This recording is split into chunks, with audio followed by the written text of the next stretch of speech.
Arutasime just korruptsioonivastase erikomisjoni istungil Rail Balticuga seonduvat. Külas oli Läti parlamendi vastav uurimiskomisjoni juht.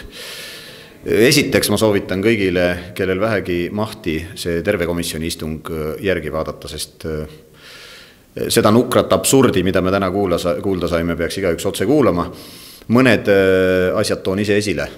Ma küsisin Kliimaministeeriumi ametnikult, kes koordineerib Eesti Kliimaministeeriumi poolt Rail Balticu projekti mitu korda, et kuidas siis on? Kas on meil risk, kui näiteks lätlased ja leedukad midagi tegemata jätavad tähtajaks, ei saa valmis? Ja vastupidi, kui meie ei jõua tähtajaks, kas teistel riikidel on riske? Kliimaministeeriumi ametnik rääkis pikka ja igavat lugu, aga muu hulgas ütles ka, nemad selliseid riske ei näe.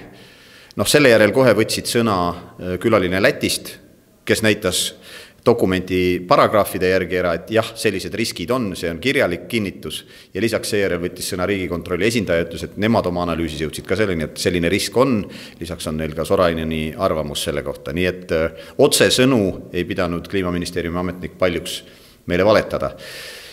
Lisaks saime teada seda, et tõenäosus, et lätlased 2030 või üldse kunagi raudteega Riiast põhja poole ehk siis Eestini jõuavad, on praktiliselt olematu. Ja eestlased rääkisid selle peale siis, et ehitame raudtee Pärnuni või Häädemeesteni.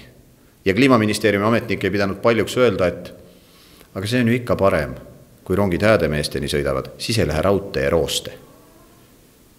Nii et oli silmi avav koosolek, tasub järgi vaadata ja Rail Baltic mina ei usu, et meil sõitma hakkab.